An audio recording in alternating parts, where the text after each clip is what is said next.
Ok, estamos numa série que você pode olhar aí na frente da sua ordem de culto. O título é Uma Conversa Franca sobre a Vida Diante de Deus. Pastor Jailson iniciou essa série, nós vamos expor todo o livro do profeta Malaquias, é o último livro do Antigo Testamento. E temos ouvido algumas exortações duras, eu sei disso. Malaquias é um puxão de orelha bastante dolorido, mas é um puxão de orelha de um Deus que ama a Israel. Lembra? A primeira mensagem do pastor Jailson foi falando do amor de Deus para com o seu povo. Na Escritura, disciplina nunca provém de perda de paciência da parte de Deus. Disciplina sempre vem como uma reação de amor àquele que peca. Então Deus está disciplinando o seu povo sim nesse livro, mas por causa do seu amor para com eles. E hoje nós vamos ler o texto de Malaquias 2. A mensagem dessa manhã é: somos da aliança ou somos infiéis? E eu quero explicar durante a mensagem por que desse título. Então eu peço que você abra a sua Bíblia em Malaquias 2. Eu vou fazer a leitura na NVI, na nova versão internacional, mas no decorrer da mensagem eu devo fazer referência tanto à Almeida atualizada quanto à NVI, para a gente entender maneiras diferentes de expressar o texto original em hebraico, tá? Então acompanhe a leitura, por favor, que eu vou fazer. Malaquias 2, a partir do verso 10 até o verso 16.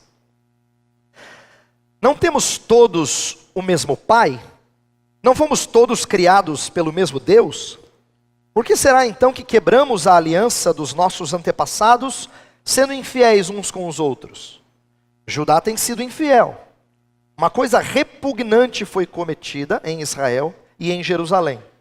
Judá desonrou o santuário que o Senhor ama. Homens casaram-se com mulheres que adoram deuses estrangeiros. Que o Senhor lance fora das tendas de Jacó o homem que faz isso, seja ele quem for, mesmo que esteja trazendo ofertas ao Senhor dos exércitos. A outra coisa que vocês fazem: enchem de lágrimas o altar do Senhor, choram e gemem porque Ele já não dá atenção às suas ofertas, nem as aceita com prazer. E vocês ainda perguntam, por quê? É porque o Senhor é testemunha entre você e a mulher da sua mocidade, pois você não cumpriu a sua promessa de fidelidade, embora ela fosse a sua companheira, a mulher do seu acordo matrimonial. Não foi o Senhor que os fez um só? Em corpo e em espírito ele lhes pertence. E por que um só? Porque ele desejava uma descendência consagrada. Portanto, tenham cuidado, ninguém seja infiel à mulher da sua mocidade. Eu odeio o divórcio, diz o Senhor, o Deus de Israel. E também odeio o homem que se cobre de violência como se cobre de roupas, diz o Senhor dos exércitos. Por isso, tenham bom senso, não sejam infiéis.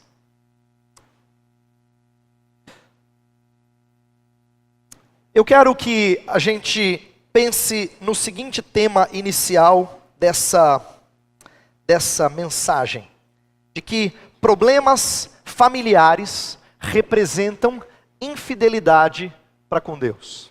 Problemas familiares representam infidelidade para com Deus. Por que eu estou levantando esse tema? É porque frequentemente a gente divide essas coisas como se vida com Deus pudesse estar bem, enquanto em casa está mais ou menos. Mas eu quero mostrar como no texto da Escritura e mesmo no restante da Bíblia, não é possível estar bem com Deus quando em casa nós não seguimos os padrões bíblicos.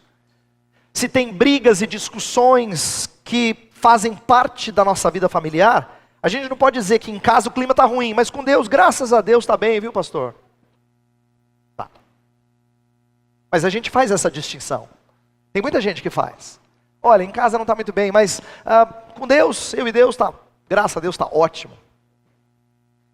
Mesmo quando as coisas estão tranquilas em casa. Então agora vamos pegar um outro exemplo. Gente que diz assim, não, mas em casa, ó, sem brigas.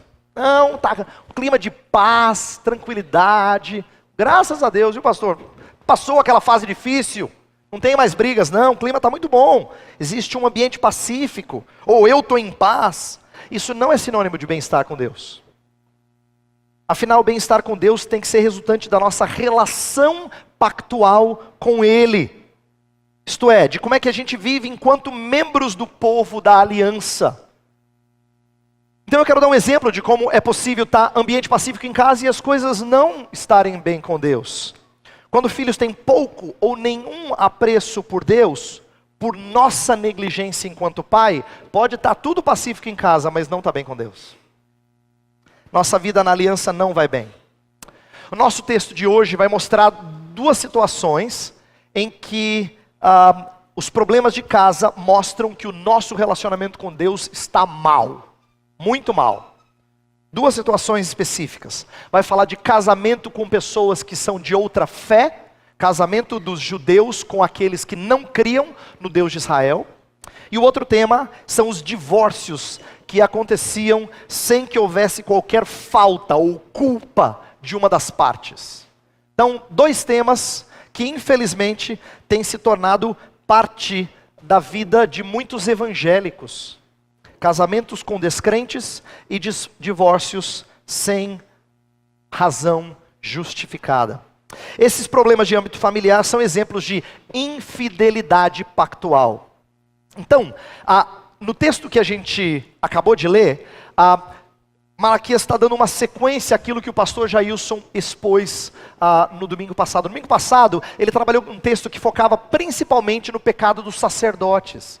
Mas agora ele vai falar de forma mais genérica para mostrar um problema generalizado, que não era só dos líderes, era do povo todo, do povo em geral. De um povo que tinha voltado do exílio e agora estava se mostrando infiel para com o Senhor. Inclusive, a palavra infiel, traduzida por infiel, é a palavra que mais aparece no nosso texto. É a palavra-chave.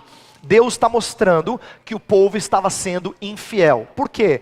Porque o relacionamento deles na família expressava infidelidade para com Deus. Então, de acordo com Malaquias, não é possível estar bem com Deus, ainda que em casa não esteja lá aquelas coisas. A gente vai ver como essa infidelidade se dava nas relações horizontais, isto é, no relacionamento com o próximo, mas ela tem efeitos na nossa relação com Deus, no relacionamento vertical com Deus. Quando a gente não se porta de fiel à aliança com o próximo, nós ferimos a aliança com o Senhor.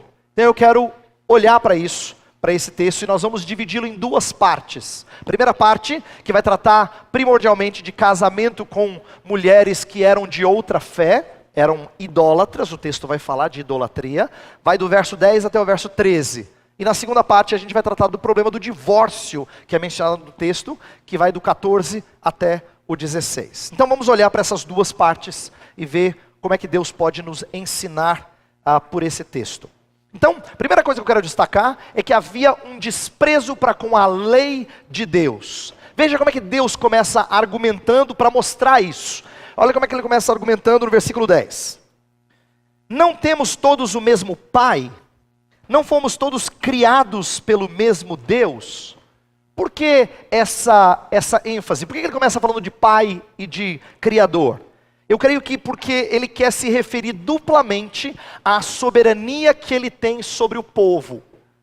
Como pai e como criador, ele tem direitos sobre o povo e o povo deveria ouvir as suas orientações, inclusive no que tange a casamento. E olha que interessante, como pai, existe uma conexão aqui com aquilo que acontecia nos casamentos daquela época. Os casamentos, na sua grande maioria, eram arranjados entre famílias. Então, quem decidia com quem o filho ia se casar era o pai. Então, quando Deus fala assim, quem é que é pai de vocês? E aponta para si, ele quer dizer, então, vocês deveriam ouvir-me no que tange ao casamento de vocês. Eu sou pai de vocês, vocês deveriam prestar atenção naquilo que eu instruí. Eu sou aquele que determina com quem o povo se casa. Isso era típico daquela época. Pode soar estranho aos nossos ouvidos hoje, mas o argumento de Deus seria muito bem entendido por eles. Acerca de casamento, a sua relação de pai determinaria o rumo do casamento deles. E a conexão com o Criador é porque na criação existe a ordem de um casamento monogâmico que não deve se romper. Monogâmico que não deve se romper. Então ele está mexendo nos dois problemas do texto, quando ele remonta a ordem criacional. Lá na ordem criacional, você deve se lembrar do texto, Adão e Eva se unem, e o texto fala assim, que o homem deixa pai e mãe, e se une à sua mulher, e os dois se tornam uma só carne. Então é um homem, uma mulher, tornando uma só carne. Casamento monogâmico, para não haver separação. Os princípios estão lá na criação. Então quando Deus fala, eu sou o Criador, não fui eu que criei vocês? Ele também está fazendo conexão com a ordem estrutural que Deus havia colocado lá em Gênesis 2. Então, Deus está mostrando a sua soberania e apelando ao povo para que ouça como é que eles estavam ferindo a lei de Deus. Por quê? Porque se nós pertencemos a Deus, então nós teríamos que ouvir a sua lei. E a sua lei proibia o casamento com estrangeiras que não fossem adoradoras do Deus de Israel. A Bíblia tem casos de casamento entre judeus com mulheres que não eram judias. Claro que tem. A gente lembra das mais famosas, né? Raabe, Ruth, Abigail, tem outros exemplos. São pessoas que eram de outra raça, mas que nunca foi visto de forma negativa o casamento delas com os servos de Deus, porque elas se tornaram adoradoras do Deus de Israel. Elas se tornaram adoradoras do Deus de Israel. Então, quando Deus proibia o casamento com outros povos, não era uma questão racial. A questão em jogo não é mistura racial. Deus não queria um exclusivismo judaico. Ele queria um exclusivismo de fé. A sua preocupação é a contaminação da fé. É isso que está em jogo. É por isso que ele fala de forma tão contundente. É a mistura de fé que contribui para a perda de identidade. Então, quando Deus vai tratar desse problema no texto, ele usa palavras fortes. Olha o que ele diz no versículo 11. Judá tem sido infiel. Uma coisa repugnante foi cometida. A Almeida Atualizada fala, uma abominação se tem cometido. Essa palavra no hebraico é uma palavra forte. Era o termo mais forte e era usado para se referir aos piores males. E aqui diz respeito à idolatria. Aí você vai dizer, idolatria? Mas não está falando de casamento? Sim, mas lembra que a preocupação é que o casamento com mulheres de outra fé estava gerando nos judeus uma adoração a outros deuses. Essa era a preocupação de Malaquias, falando aqui em nome de Deus. Então ele usa uma palavra forte para dizer, olha o que vocês têm feito. E esse parece ter sido um problema generalizado mesmo durante essa época de Malaquias, durante o 5º século antes de Cristo. A gente leu um texto na ordem de culto, daqui a pouco eu vou falar de Neemias 13 mais especificamente, que mostrava que alguns filhos tinham se casado com mulheres de outros povos, e os filhos deles nem mais falavam a língua judaica. Mas antes de Neemias, no livro de Esdras, que acontece um pouco antes, o mesmo problema é tratado nos capítulos 9 e 10. Então parece que era um problema generalizado mesmo. E Malaquias viveu nesse contexto, então ele está falando com pessoas que fazem isso regularmente. Por que Malaquias fala de forma tão contundente, tão forte? Porque a comunidade pós-exílica devia ter aprendido a lição. Por que eles foram para o exílio? Exatamente por causa do problema da idolatria. O que eles estão fazendo agora? Estão contraindo matrimônios que geram idolatria. Então, ele está dizendo assim, pessoal, vocês não entenderam, vocês passaram 70 anos numa outra terra, tiveram muito da sua vida destruída aqui, agora vocês estão reconstruindo devagarzinho, tudo por causa da idolatria, e vocês não pegaram. Deus está sendo contundente aqui nas palavras do profeta Malaquias. Então, esse apelo é para que eles entendessem o nível de pecado. E eu acho interessante essa estratégia de Malaquias. O Espírito de Deus realmente está iluminando o profeta, porque nós normalmente não chamaríamos esse tipo de pecado de algo muito feio. A gente normalmente não chamaria esse pecado de algo muito feio. Normalmente a gente diz assim, fulano casado com uma pessoa de outra fé e tal. Complicado assim, né? Mas a gente fala complicado. Complicado é quando a gente não quer fazer um juízo muito certo. A gente fala assim, é complicado. Mas é difícil a gente confrontar isso com firmeza. E, no entanto, as palavras usadas aqui são palavras que não titubeiam. Por exemplo, no versículo 11, fala que Judá profanou o santuário. A NVI fala, Judá desonrou o santuário. Do que está tratando? Não está falando do templo físico. Está falando do povo. O povo é o santuário onde Deus habita. E quando havia casamento com gente de outra fé, o santuário era contaminado. Então, a ideia era que, inclusive, a palavra casaram-se com outras mulheres, no original é Baal. Lembra de um deus pagão com esse nome? Baal era um lembrete, o termo hebraico dá origem ao nome dessa, ou está relacionado ao nome desse deus pagão. Era uma referência à busca deles a outros deuses. Então, o que está acontecendo aqui é Deus mostrar que eles não tinham percebido o tamanho do pecado deles. Por isso, palavra abominação, coisa repugnante. Vocês contaminaram o santuário. Um comentarista que eu li diz que não distinguir entre as mulheres com quem se casavam era como não ver diferença entre o Deus da Bíblia e as divindades pagãs. Deus se sente ofendido nesse nível. Não fazer distinção entre as mulheres era como não ver diferença entre o Deus verdadeiro e as divindades pagãs. Então, por isso que o apelo é para que o casamento fosse somente no Senhor. Essa é a expressão usada por Paulo em 1 Coríntios 7. Quer dizer, já no Novo Testamento, depois de Jesus Cristo, o mesmo princípio é trazido, de que casamento deve acontecer entre pessoas da mesma fé. Quem ama o Senhor precisa se unir a quem ama o Senhor. Eu quero tirar duas aplicações aqui para a gente pensar. E eu acho que a primeira delas é importante, porque nós normalmente não pensamos nessa categoria. Deus nos deu uma percepção, acho que muito importante para a gente não perder nesse texto, de que esse casamento simboliza poluição do templo ou do santuário. Paulo vai usar essa mesma lógica em 2 Coríntios 6, quando ele fala de julgo desigual. No versículo 16, ele diz assim: você sabia o que o templo tem a ver com ídolos? Ele usa essa lógica. Ele fala de luz e trevas. Ele fala de ter comunhão, não é possível que haja comunhão, e ele usa a linguagem religiosa para dizer, templo não tem nada a ver, o templo do Senhor não tem nada a ver com ídolos. Então, existe aqui uma conexão com o texto de Malaquias e o texto de Paulo. Isso significa que nós devemos enxergar o casamento misto como uma poluição do templo do Espírito. Por que eu acho que esse insight é importante? Presta atenção, porque você vai se enxergar naquilo que eu vou descrever agora. A maioria de nós, quando nós falamos sobre casamento misto, a gente usa um argumento pragmático.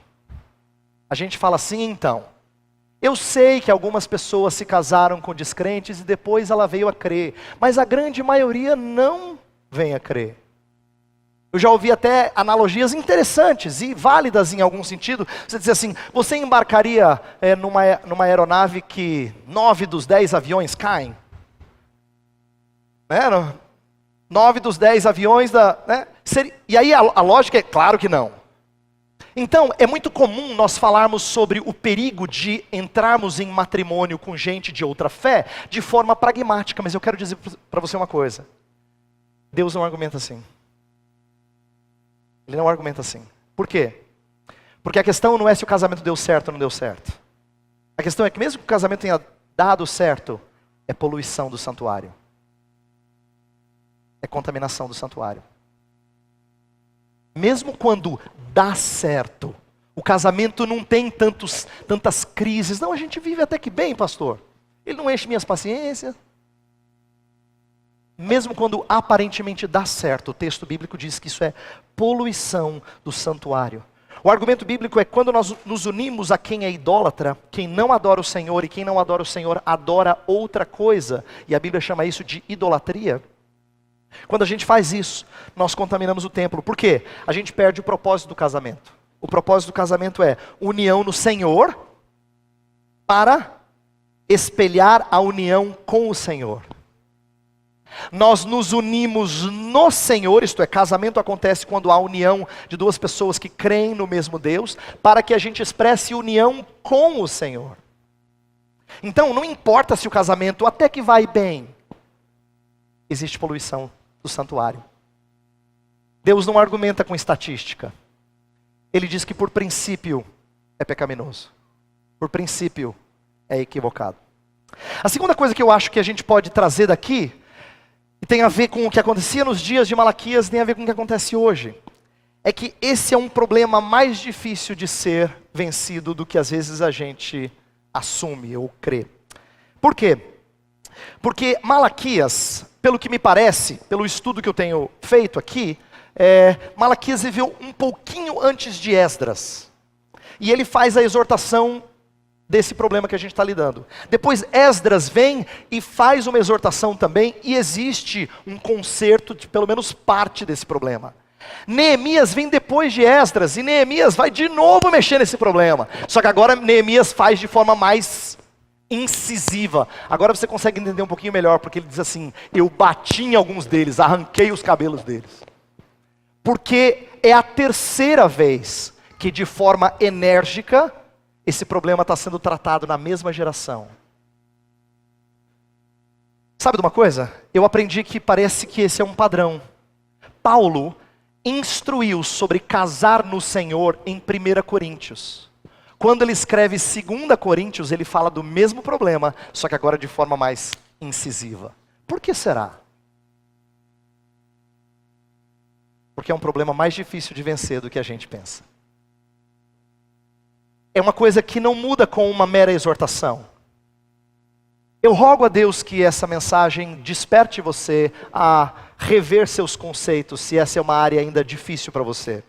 Mas eu quero que você entenda que isso normalmente nós não vencemos com facilidade. Nós não nos desvencilhamos desse mal nas nossas comunidades ao som do primeiro alerta. Por isso é importante a gente se lembrar de que tem certos pecados que são difíceis de vencer.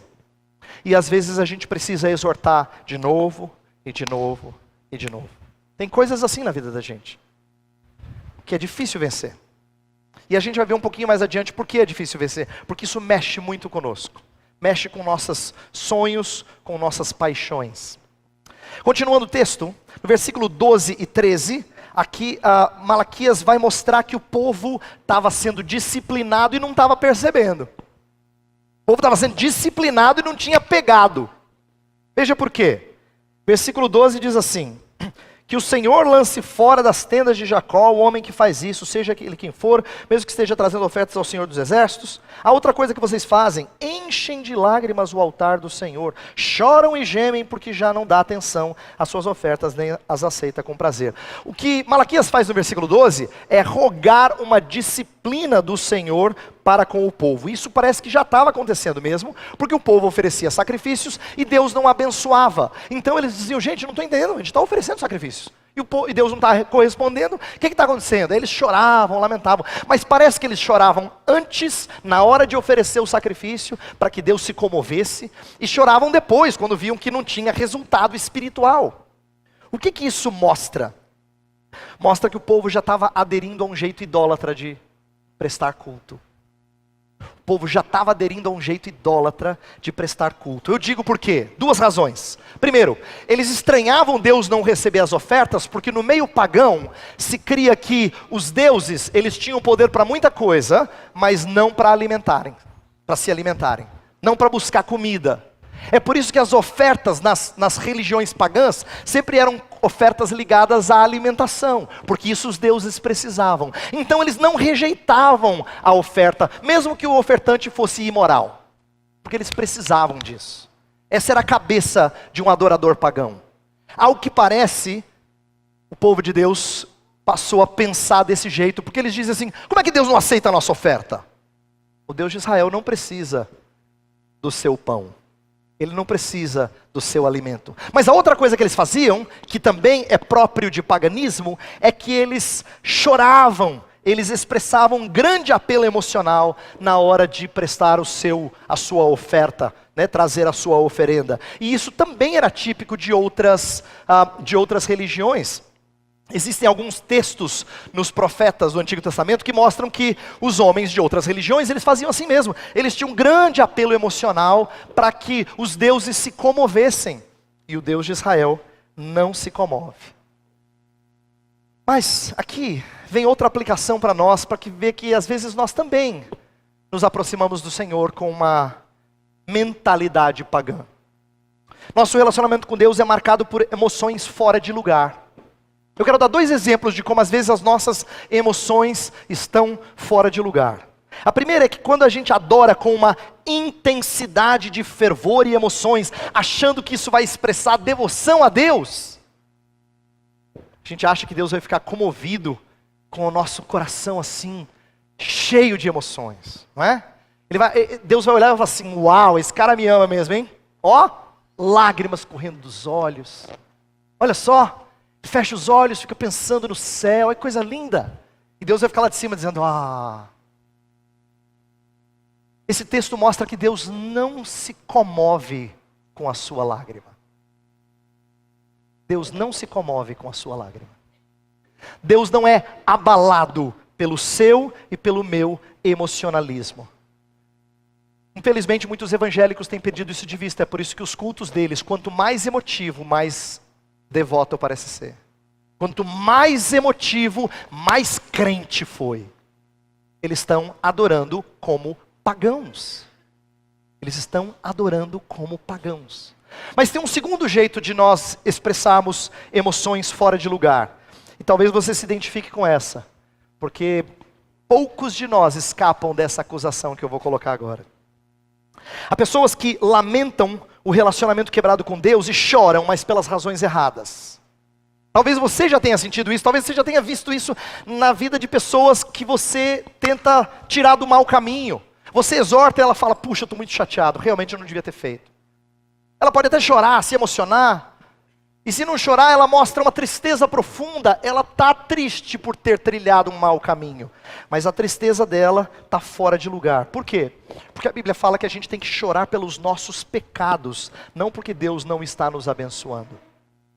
E frequentemente nossas emoções se mostram fora de lugar porque a gente vê que a coisa não vai bem. E a gente chora porque a coisa não vai bem. O que aconteceu nessa hora? Parece arrependimento, mas não é. Parece arrependimento. Porque a gente vê a vida estragada ao nosso redor e fala assim, meu Deus, olha o que eu fiz. Não, o que você fez, o que você está vendo é a consequência de uma transgressão da lei do Senhor. Mas se você chora porque você vê ao seu redor o estrago, isso te traz tristeza, então você está chorando pelas coisas erradas. Frequentemente o nosso choro tem a ver com o fato de a gente não ter acertado na vida. Ou por causa das consequências daquilo que nós fizemos. E isso é motivação orgulhosa. Nós não choramos porque a gente feriu o Senhor. A gente chora porque a gente olha a vida ao redor e fala assim, que caca eu fiz. Isso não é um choro de arrependimento. Esse choro, Deus não se comove com ele. Não se comove.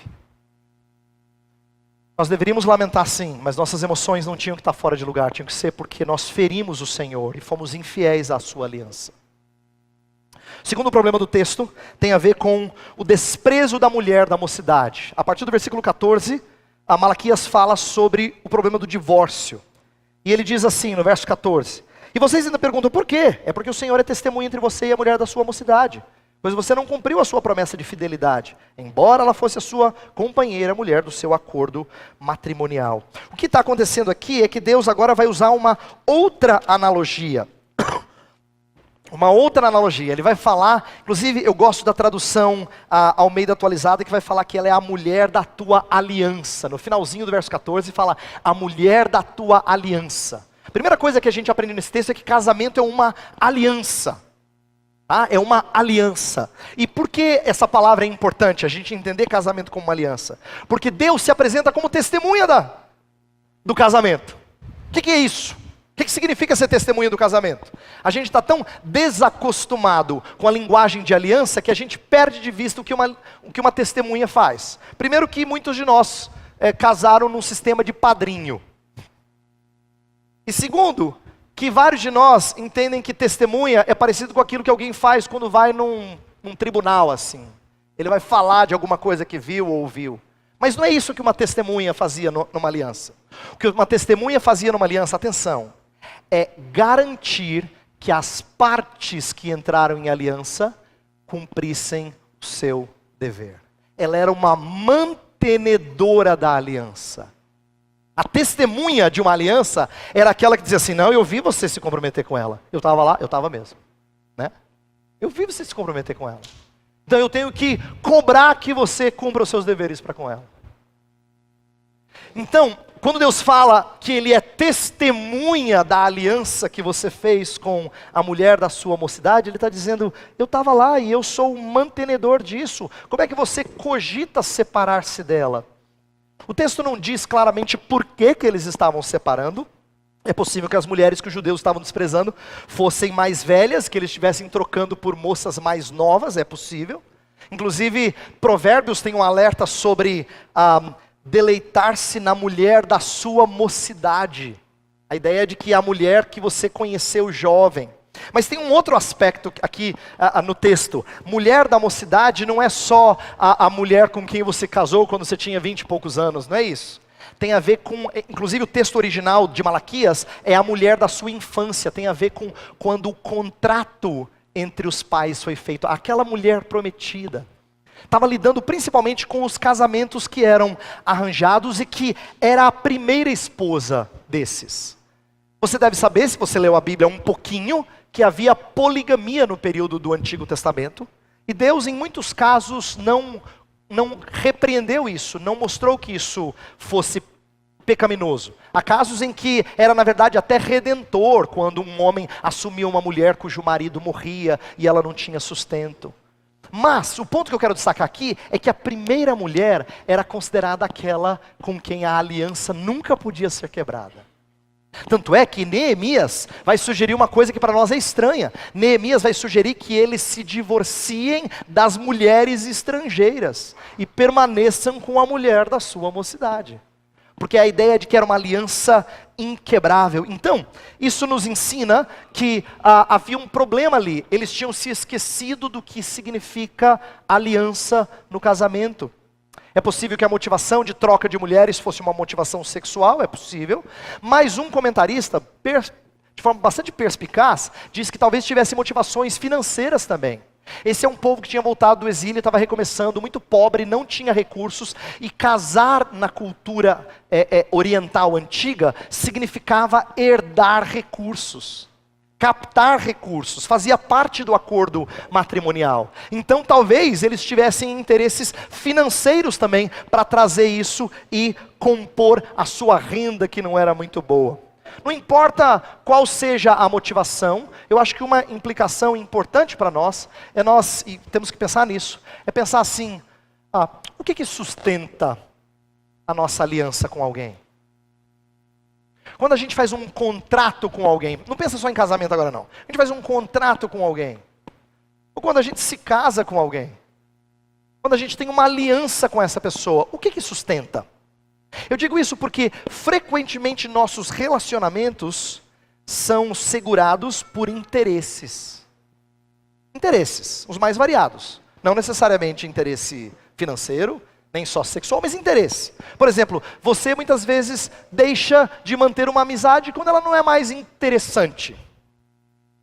Que nós sustentamos muito dos nossos relacionamentos baseado em interesse. O que eu quero que você entenda é que Deus está confrontando esse tipo de mentalidade para que nós entendamos que a aliança se sustenta com fidelidade, não com interesse. Quando é que um casal se mantém junto? Quando ele é fiel, não quando é interessante, porque muitas vezes não é interessante, sejamos honestos. Muitas vezes não é interessante, mas fidelidade segura casamento. Por isso que a acusação mais dura do texto é: vocês têm sido infiéis. Vocês sustentam relacionamentos baseados apenas em interesses. E aí o final do texto, versículo 15, 16, vai mostrar que Deus odeia o divórcio. A NVI coloca de maneira bastante clara, versículo 16, Deus fala assim: Eu odeio o divórcio, diz o Senhor, Deus de Israel, e também odeio um homem que se cobre de violência como se cobre de roupas. Aqui ele não está falando de outro pecado, aqui violência não tem a ver com machucar pessoas, tem a ver com manchar de sangue a roupa. É uma metáfora para falar de uma vida suja. Ele continua tratando do problema de casamento, a tradução dá a impressão de que é outro pecado, mas na verdade a melhor maneira de enxergar isso é que vocês têm roupa suja, suja de sangue, por causa da infidelidade de vocês. O versículo 15 é um versículo difícil de explicar, os comentaristas falam que é o verso mais difícil de todo o livro de Malaquias, por causa da tradução, mas uma coisa está muito clara.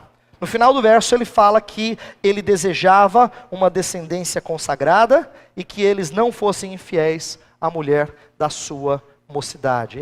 Deus quer que a fidelidade de Judá continue e não haja infidelidade. Por que eu estou trabalhando isso? Porque quando ele trata de divórcio, ele diz assim: vocês não podem sustentar relacionamentos baseados em interesses. Vocês precisam sustentar relacionamentos baseados em fidelidade. E o relacionamento precisa demonstrar uma coisa que tem faltado no nosso meio: misericórdia. Existe na Escritura excepcionalidades que são abertas para caso de divórcio. Mas quando Jesus trata disso, ele diz, mas essas excepcionalidades existem por causa da dureza do coração. Isto é, casamento nunca deveria ser desfeito. Ele é porque o nosso coração é duro. Mas ele não deveria ser desfeito. Então existem sim casos em que a Escritura trata dessas excepcionalidades, mas o que falta, e eu quero que você pondere sobre isso, é tratamento de misericórdia. Presta atenção. Por que Deus está sendo tão duro com eles? Você sabia que esse texto é o único em que Deus expressa o seu sentimento em relação ao divórcio em toda a Bíblia? Em toda a Bíblia. É o único texto em que ele fala assim, com tanta ênfase, o que ele sente sobre o divórcio. Ele fala, eu odeio. Por que Deus está sendo tão enfático? Eu creio que existe uma razão histórica muito clara. O povo tinha acabado de voltar do exílio. Eles tinham ido para o exílio por causa da infidelidade para com Deus. E Deus não rompeu o casamento com o seu povo. Deus havia sido misericordioso com eles. Quem tinha direito de romper o casamento, não rompeu, que é o Senhor Deus.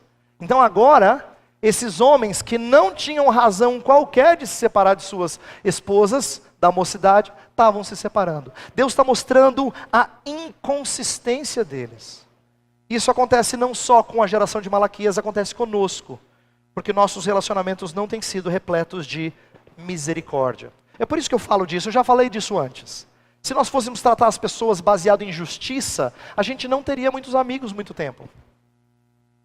Porque se é toma lá da cá, então é o seguinte, você vai pisar no meu calo uma hora, então eu vou fazer igual contigo. Mas isso não sustenta relacionamentos de amor. Sustenta relacionamentos de amor é a gente tratar aquele que está na miséria de forma graciosa. É tratar aquele que transgride a lei de Deus de forma graciosa. Inclusive, eu quero terminar dizendo que nós somos da aliança, mas nós somos infiéis. A pergunta não é um ou outro. Infelizmente, são as duas. Mas tem uma boa notícia aqui. Se nós somos da aliança, significa que Deus não nos tirou do casamento com Ele. Ele nos mantém no casamento com Ele por causa do marido fiel, que é o seu Filho, Jesus Cristo. Presta atenção em como Jesus Cristo reverte dois problemas que nós trouxemos à nossa vida. Primeira coisa, Jesus Cristo é quem purificou o templo. Jesus Cristo é quem purificou o templo. O que eu quero dizer com isso é que no Antigo Testamento, na história dos reis, alguns reis foram marcantes porque eles exerceram alguma purificação religiosa e tiraram ídolos do templo. Asa, Ezequias, Josias, todos eles estavam apontando para aquele rei que limparia o templo. Cristo sempre é misericordioso conosco, mas nem sempre do jeito que a gente pensa. Quer ver? Às vezes Deus converte um cônjuge descrente, não é? Às vezes. Mas na maioria das vezes não. Mas Ele sempre é misericordioso. Porque Ele ainda assim te incorpora no povo da aliança. Ele ainda assim recebe a sua adoração. Às vezes, um divórcio não traz tanto estrago na vida dos filhos. Às vezes. Mas na maioria das vezes tem grande estrago. Mas Deus sempre é misericordioso com o seu povo. Sempre. Cristo sempre purifica o nosso templo e sempre nos restaura ao status de adorador. Ele torna possível que Deus aceite o nosso sacrifício. A gente não precisa chegar diante de Deus agora e dizer assim: eu estou oferecendo ao Senhor e Ele não aceita. Não, Ele aceita. Ele aceita porque Cristo Jesus é quem intermedia o seu culto para com Ele. É claro que isso precisa ser feito com um coração contrito e arrependido, mas o Senhor Deus recebe, porque Ele purificou a nossa adoração. E a segunda e última coisa, Cristo é o guardador da aliança.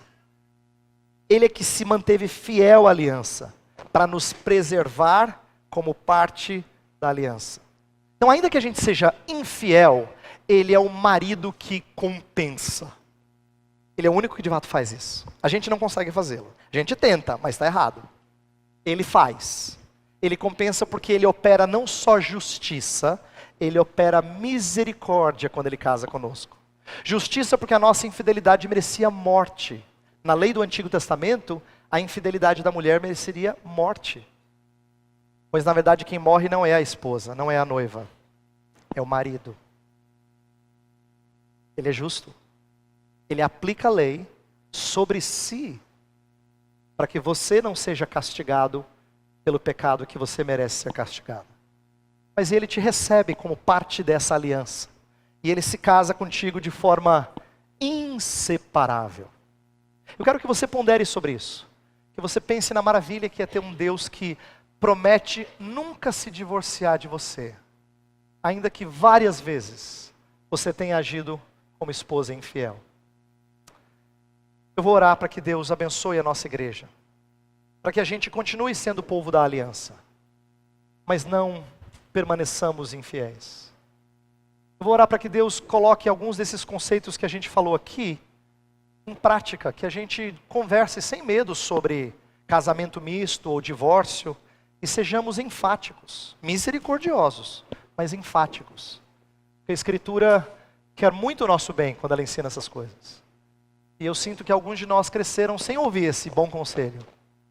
Então nós precisamos ouvi-lo de novo. Precisamos ouvi-lo de novo. E ouvi-lo de novo. Que a gente sabe que leva tempo para algumas dessas coisas serem apreendidas. Vamos orar. Ó Deus, nós ouvimos hoje sobre pecados específicos. Alguns de nós cometemos esses pecados no passado. Devemos nos entristecer por eles. Outros de nós não cometeram, mas nós somos infiéis de outras formas. A verdade é que nossos relacionamentos não são pautados por uma vida limpa, muitas vezes não são pautados por misericórdia. Nós temos interesses. Nós amamos os outros muitas vezes por interesse. Nós amamos a Ti por interesse. E esquecemos-nos de que nossa tristeza pelo pecado tem que ser porque ferimos o Senhor, não porque nossa vida está estragada.